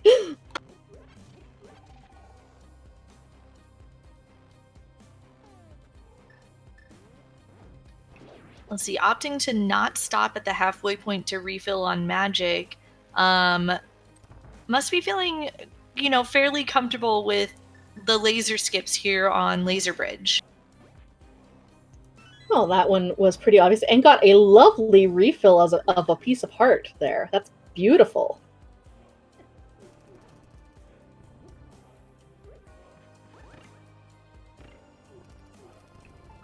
Absolutely, as Ricky is getting smacked by these chain chomps. They're such jerks and do unfortunately quite a bit of damage, but pulling out the cape, if you will, and just go ahead and using it to get through with that half magic, he can afford to do. All right, and Mialee, not going to bother powdering an anti-fairy with his last little bit of magic, gets his full refill here, and is on his way to Trinix.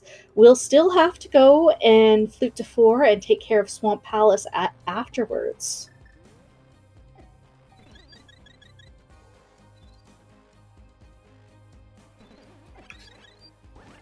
This is true. At this point, it's really tough because by crystal count and just where we're at in the seed, Ricky definitely seems ahead. However, because of that gold sword, it wouldn't surprise me if we do see a tiny bit of catch up, especially when it does come to Ganon. But Mialee takes down Trinix very, very easily and is going to be on his way to Argus with the validation arrow, just as here's a last little meh to the seed. Once again, a reminder that in Ambrosia, even though bosses have an item, it doesn't have to be a good item.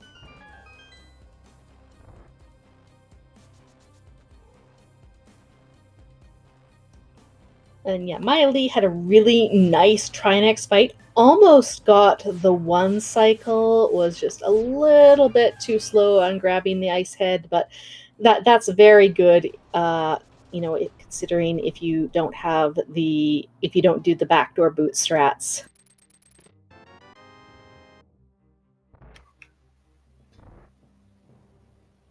Absolutely. And, kind of not really quite getting the high five from our runners as they would, somewhat pass each other. I secretly was hoping that there would be kind of almost like a flute high five as they fluted from one to the other. But it ends up working out. We'll see Ricky very shortly here going to the dark platform room, and then Mialee go ahead and enter Swamp.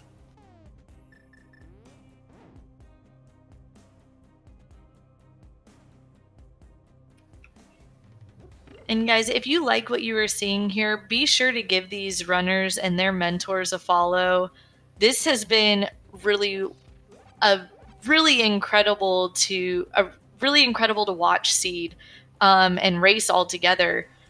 Such different routing choices from our runners and their mentors. However, ending very close to the same kind of areas. We'll definitely have both of them in GT around the same time. Absolutely. And so even though Ricky looks like he's got a bit of an advantage since he won't need to climb the mountain, GT routing can absolutely make a difference. We'll see what route they decide to do. Lots of different strategies available. Some runners like to read the keys and try to determine if it's more likely that the key is going to be left side or right side, but there's a few standard strats that people like to follow. Absolutely. And as Ricky is riding the platform to Trinex, when he takes Trinex down, we will start a little bit of a game together. But I will wait to share that game until after Trinex is fallen.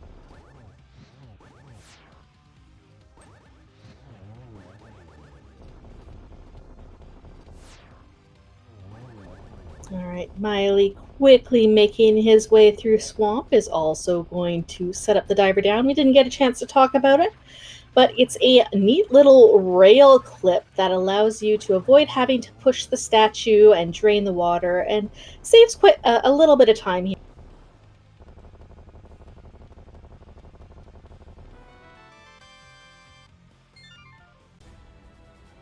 But now, with that 7th crystal, Ricky has everything required to enter Ganon's tower, but can't quite defeat the final boss yet. He will need one more item, and that is the Ganon's Tower big key. Laoria, where will that big key be?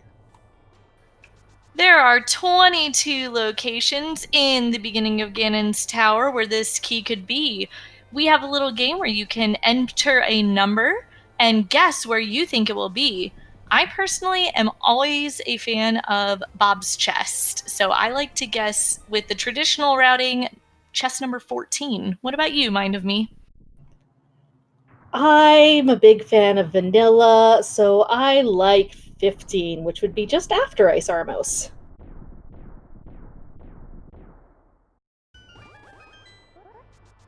All right, and we will keep the game going until Ricky enters the tower, which will be here very, very short. Mialee had Argus run away from him for a bit, but does get that half magic and has his 7th crystal, and will just be a climb of the mountain and enter to Ganon's tower behind Ricky. Absolutely, and it is important to note to our friends playing the game that we will be basing the key location off of Ricky's number find, and it looks like he has chosen to go full left. All right, skipping the Hope Room. So on up to chest 4, nothing yet, and 5 is our Bombos medallion, which can save you a little bit of time in the gauntlet. Ooh, and I was wrong. Instead of full left, we are seeing some Dark Magician strat.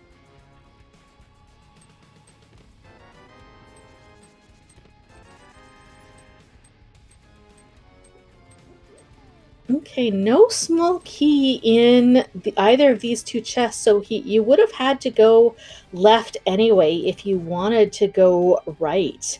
Oftentimes, Dark Magician is predicated on how many small keys you find in that Stalfos room. So, having only found one on the torch and none on the Stalfos room, we'll see if this right side play pays off. Yeah, absolutely. It's always interesting to see the Dark Magician strat kind of implemented because of that exact reason. It's all based off of what keys do you find in the Stalfos room, and there were none, just the key on the torch. All right, 7 is a small key, 8 is a big 20, 9 is a piece of heart, is a heart container, the sand cart. Oh, and there it is, number 10.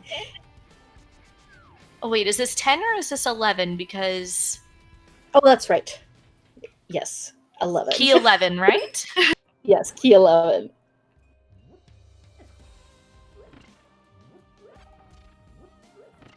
Completely forgot about Torch again.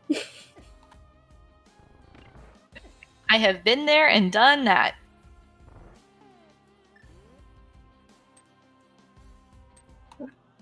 Key 11. And no one guessed 11 exactly, but our tracker, Star, guessed 10 and was the closest. So gets some points on the leaderboard, gets an extra shout out, not only for being a fabulous tracker for this race, but getting the closest one on the guessing game. So GG to Star. Absolutely. As Ricky begins his climb, we have Mialee. Did Hope Room first, not finding a key over there, and is now going to check the left side after getting that key on the torch. You know, hopefully he will go back right after the DM's room, but I have a hard time thinking that he will, being that there are no small keys over there. Yeah, we'll have to see what he decides to do. And Ricky is in the gauntlet. These are 4 rooms where execution is key, as well as adaptability of your strats. The Stelphos and the Zyzax have quite random movement, and then you've got to deal with the Beamos shooting at you. You want to use a variety of strats. Bombos is the guaranteed way to be able to clear these rooms out without taking any damage, but it is quite slow. This is true. We see Ricky using a combination of sword strats as well as fire rod. Fire rod can be really, really great for those pesky Stelphos, because they do like to, you know, hop away from you as you try and swipe at them. Exactly. Ricky makes his way into Lanmo. Oh, misses those silver arrows on the first cycle. Isn't going to go and bother trying to line those up. Once they're out of position, it's generally not worth trying to line up silver arrows. Just go for your sword slashes. And Mialee is going full left now, the full hope route. So we'll be almost last locationing his big key and compass room. This is true. That will end up being more likely than not check 21 for him. You know, on a weird bright side, at least there's not tile room. Thank heavens for that. Ricky grabbing a small magic refill just so he has enough to lay down the blocks for the 2 Wizrobe rooms. It is very satisfying to get these quick Wizrobe kills with the cane. Especially the second room, if you can manage to get the 1 cycle, which Ricky does, it feels really satisfying. Very nicely done by Ricky. Mialee tries to bonk over the teleport, doesn't quite get it, losing a couple of seconds there. Ricky a little bit low on magic. There are some small pots in this room, so he would have enough, but going for the safer strats here. Don't blame him for that. And a full magic refill in the next room for torches too. Or not. He's not going to bother taking that.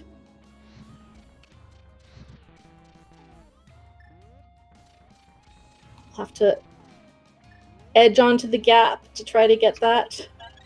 Oh no. He's having to use that blue potion to get it. Just ran out of magic after that first attempt with the lamp. It just didn't quite happen. But the good news is he doesn't have to worry about killing that mini Helmosaur, because he did have 2 keys from the way up. Gets the bomb wall. Behind Ice Armos, we find some rupees and the map. Neither of those are necessary.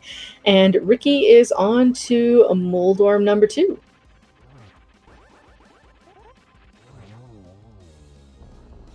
Absolutely making quick work of him. I wonder if we're going to get to see what's in Moldorm's chest. I feel like checking the chest is sometimes a good indicator of if a runner is feeling ahead or behind. By not checking it, Ricky may very well feel as though he's a little bit behind, especially with having to go back to kill Helmus. Although I would say that's really the only misstep Ricky made. He and jmeasher routed the seed quite efficiently, getting that moon pearl off the Armos quickly. Did waste a little bit of time with the lack of the fire sources, but other than that, this was a very nicely run seed by Ricky. And not to disparage Mialee at all, following the boots hint and getting those boots early was a good decision, and there was no guarantee that there was going to be an early bow anywhere.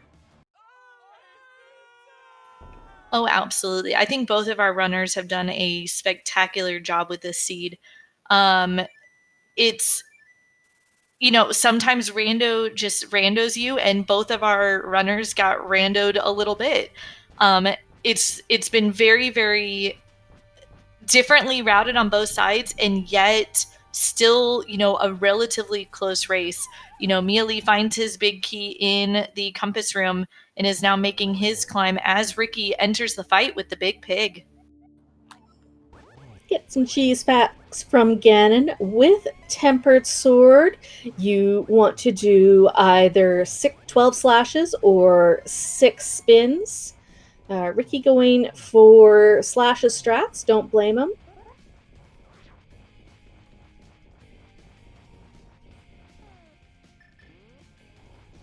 Slash is much safer, and going to use the cape for some extra safety, taking advantage of that half magic.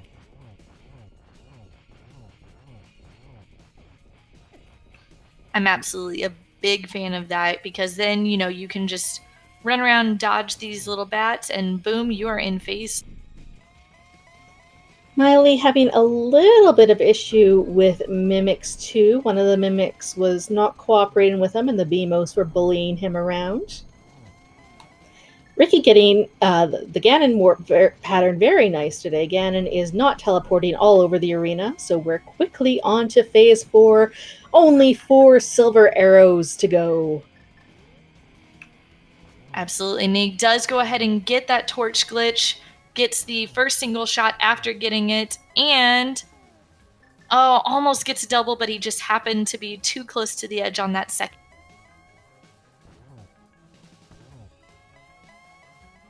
Yep, the strategy for getting multiple hits is you want to freeze Ganon as close to the middle room as we can, but that is all 4 silver arrows for Ricky. Get some GGs in chat for Ricky of Kokiri, mentored by jmeasher. And as he walks through the door, Ricky of Kokiri finishes with a race time GG time of 1 hour, 40 minutes, and 54 seconds.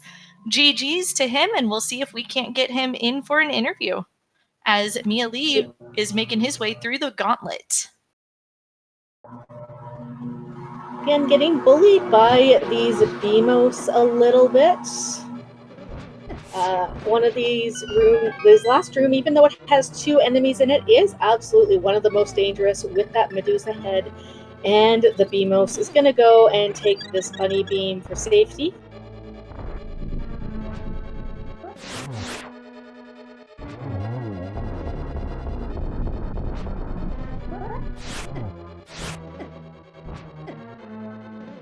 Using some good butter sword strats here on the Landmolus.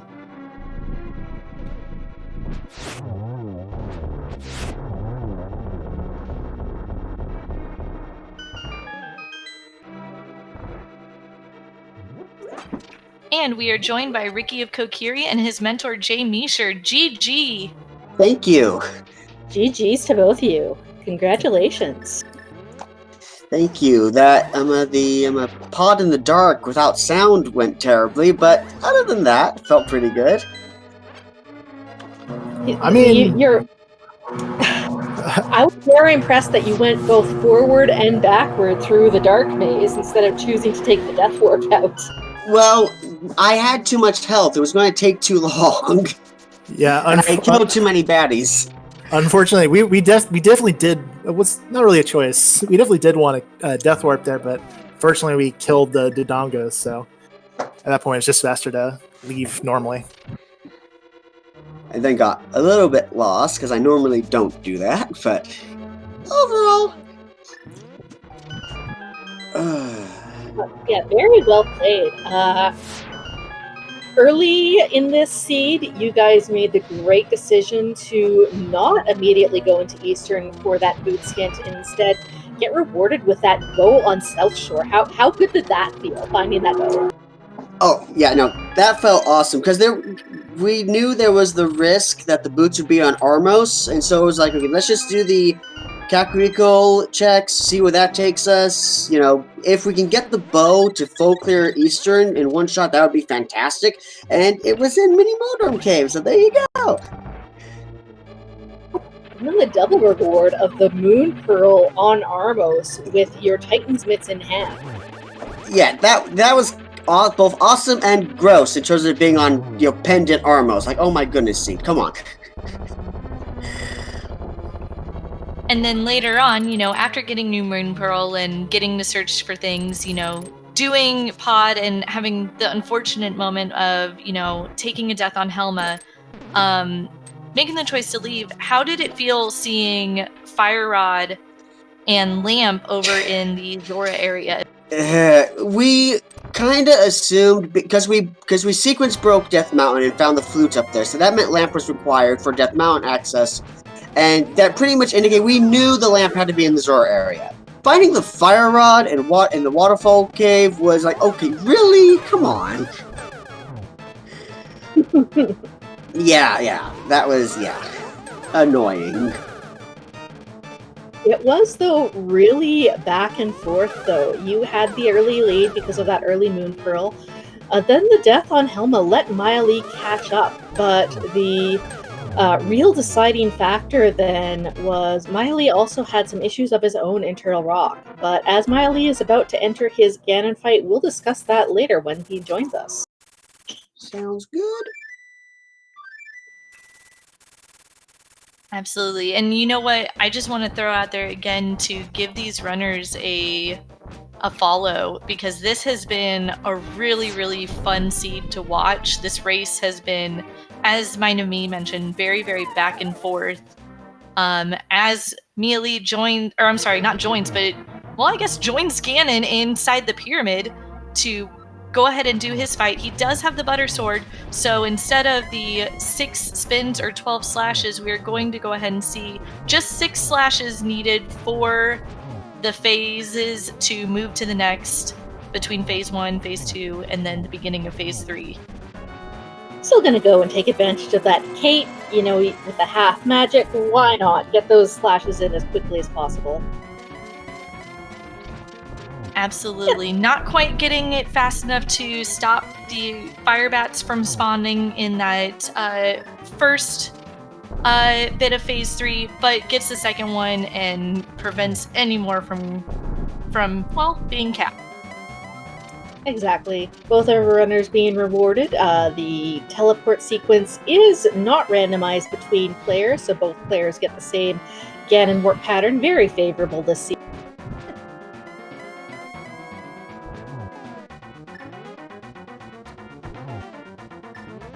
And on to his phase 4.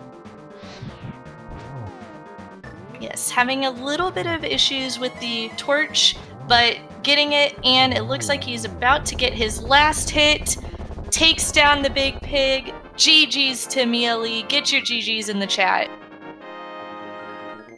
Absolutely. Get some big GG's in chat for Mialee. Takes down Ganon and finishes with a racetime.gg time of 1 hour 47 minutes and 1 second. See if we can get them in here for an interview, but let's go back to our race winner Ricky with jmeasher. Were you guys pretty well set on your route once you got that Moon Pearl and Titan Smiths, that you were just going to dip Thieves Town and do the usual? Pretty much. There was some discussion about it, but Jamie should go ahead. Oh, I was just going to say, a large part of it obviously came down to what our crystal and pendant layout was in the Dark World. But once we saw that Deepstown was the pendant, made obviously really easy to just say, yeah, we're going to do first floor there and route south. What would you say was the biggest decision for you this seed? Was there anything that you really struggled? Biggest decision was, well, I guess the two biggest decisions were going to pod without a light source, because that was like going in. I was like, okay, I've never done this without sound, so we'll see how this goes, and it went as kind of predicted. And then, but I think the biggest one in our favor, to an extent, was a sequence breaking Death Mountain and getting the flute pretty early. I just want to say, I think you're being a little too hard on yourself for the pod thing. That is hard even with sound, and you were almost to the boss. I was almost there. So, I think you don't need to be so hard on yourself there. You did fantastic. Unfortunately, we were a little low on health and had already used that potion. So, but we are also joined by Mialee and Walther IV. GG's to both of you. Thanks for joining. Yeah, GG. GG's. Was a nice game. It was a really incredible race to watch because, as we were mentioning with Ricky, it was very back and forth for a while. You guys found the fire rod and the lamp fairly early on after getting your boots from Eastern. How did it feel to find those super? Yeah, it was feeling actually good. Was a little bit unlucky finding the bow, and it was Mini Mordom Cave, I think. Yeah. And then having to decide going back to Eastern or doing the other checks first. And yeah, we happened to go ahead. Be on the unlucky side in this case. And that's actually something we had noted early on. We noticed that you guys decided to head towards the desert area instead of back to Eastern. And check-wise, they're both pretty much the same. I'm just curious, was that a you choice? Was that a Walther choice? Was it kind of a both choice?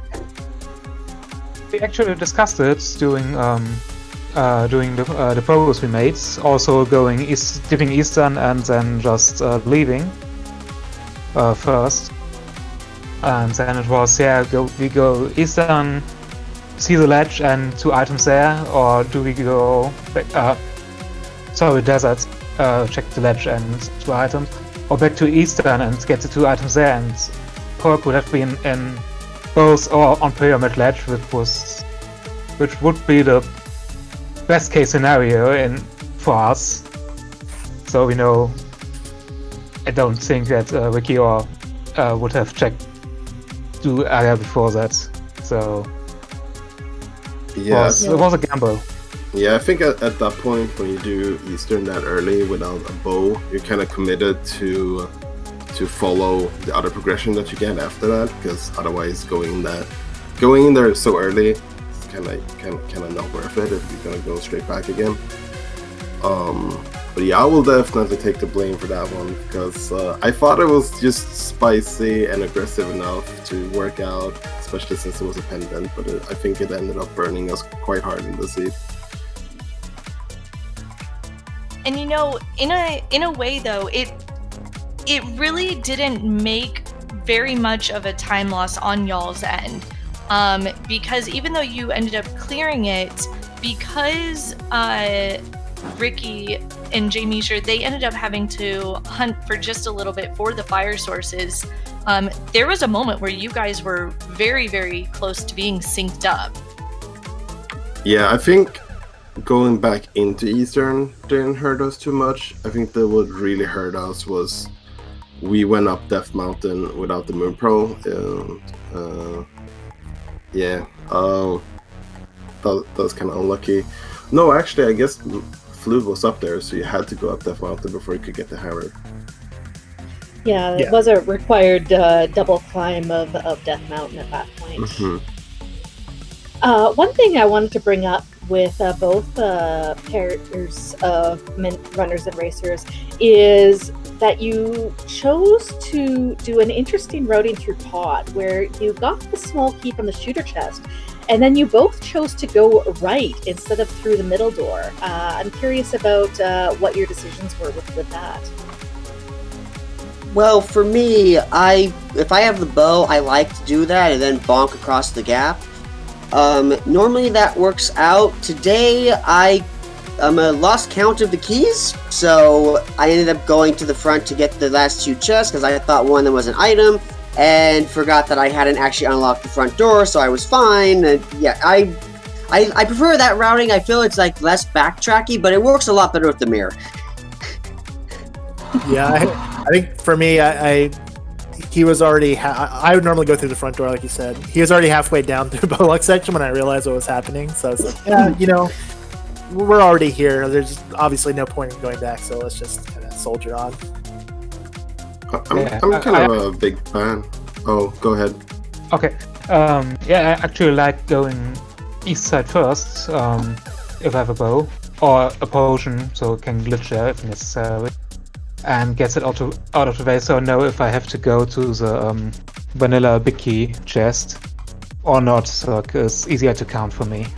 And then skipping that, or in this case, getting the big key and going back to the back is even better. Yeah, So you. Oh, sorry. No, go ahead, Walter. Yeah, you pretty much never get to skip the right side, right? So going there first, I think, makes a lot of sense because you get a lot of information about what the rest of the chest in the front is. For example, in this scenario, we knew the rest was small keys, so we could just skip those. So yeah, I like that. Normally you get like 1, or in this case 2 non-key items over there, so at that point you know if you have to do vanilla big key chest or not. I feel like if you're going in the middle first, you're kind of almost committed to doing vanilla big key chest no matter what, if you get a small key there. Yeah, pretty much. That's really well thought out. That's something I hadn't considered before. So yeah, thanks for demonstrating that. It was really great. One other question though for both of you. The closest part of this race was you guys getting your mirror, which was only about a minute apart for both of you. Oh wow! You had So you both had done similar checks. Mialee had done half of the Smith chain where he got his butter sword. You both had left Pyramid Berry behind and climbed the mountain. I'm curious to both of you, and we'll start with Ricky and jmeasher, why you chose Hera first instead of the item density in Turtle Rock. We didn't have mirror. We had to do Hera. If we had done Turtle Rock first, we would have had to save and quit to do Hera. So we decided, and actually jmeasher caught this. I almost forgot about it. So we decided to do Hera first because then we could have routed Hera into TR. Finding the mirror in Hera I decided to go do Pod and Swamp Palace first. But had we not found mirror, that would have been the route. Yeah, in that situation, we're only 1 item away. We know it's mirror, so yeah. If we had done TR, it would have been an extra climb up for Hera. I mean, obviously, it ends up being an extra climb anyways because we still had dungeons left to do down with Swamp and Pod. But yeah, that was just kind of, we wanted to make sure we were getting all our crystals done as efficiently as possible beforehand.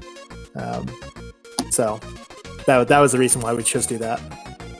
And Mialee, Walther, was that similar reasoning for you where you went to Hera? Yeah, it was actually the same, getting Hera out of the way before checking Turtle Rock entrance for the medallion. And then Yeah. So we can do that before. They used to like the sheer potential time loss versus the potential time gain for like skipping Hera for a while there. It's just not worth it. Especially when you have the boots, you get over there so fast and back so fast. Yeah, because worst case scenario, right? You do Turtle Rock and you don't find the mirror. You have to save and quit. And at that point, you're committed to doing everything else you can in the overworld for heading back to Hera. Yeah, you're almost last locationing Hera at that point. So then I have a question for both of the mentors specifically. So this next week that we are going into our first mentorless round where the runners will be completely on their own, and we will not have our mentors to kind of call us out on, weird plays we might be making or give us an idea of, hey, how should I route this? So I'll start with Walther and then I'll come to jmeasher.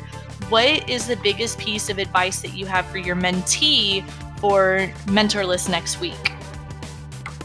So a lot of my mentees are a little bit unsure at some points about part of the routing. So that's going to be interesting to see how they handle it when they have to do it on their own. I have two mentees that are like very new at the game as well, so that's going to be very interesting because I don't know, they haven't really done many seeds on their own at all. But I guess our preparation is pretty much we're going to try and do some like VOD reviews where the mentees get to like play a seed alone in advance anyways, and then we can get some constructive like criticism on that and have some key points that we can work on. Yeah, I would say I would echo a lot of that.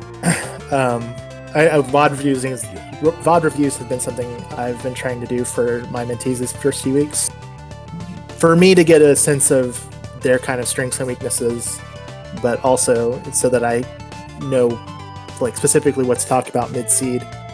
And the one other thing I'll add is something that actually, as we were in Go mode going through Turtle Rock, me and Ricky kind of talked about was having confidence, because I think there are certainly some runners in here that are very brand new, but I think for a decent portion of the tournament field, it's all about confidence and just kind of pushing yourself to take the training wheels off a little bit with a lot of the safeties and just kind of go for it, because when you hesitate and when you get like really nervous in some of these rooms, that's when a lot of mistakes happen, what costs you a lot of time.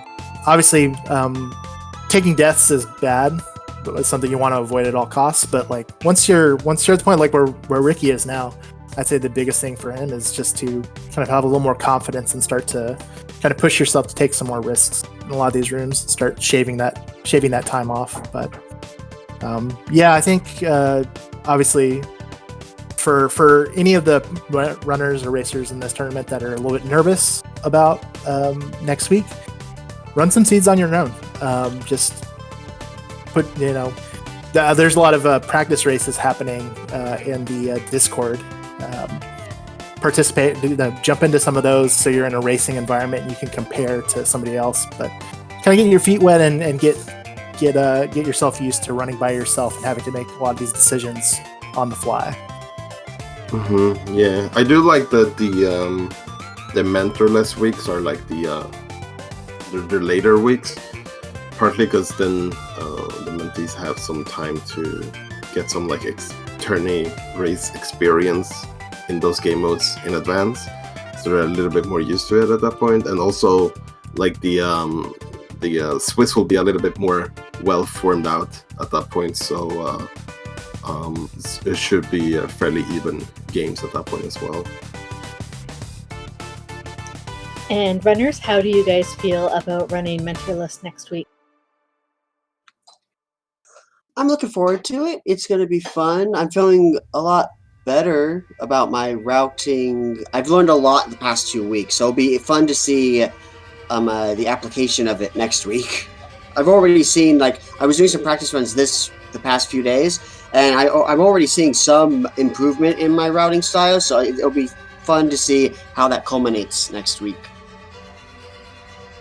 Yeah, I'm actually feeling fine too. It's I've learned a lot of things from Walther the last 2 weeks to shave some time up to route better, and I will most likely hit the simulator a few more times this week as well to polish that routing a little bit further.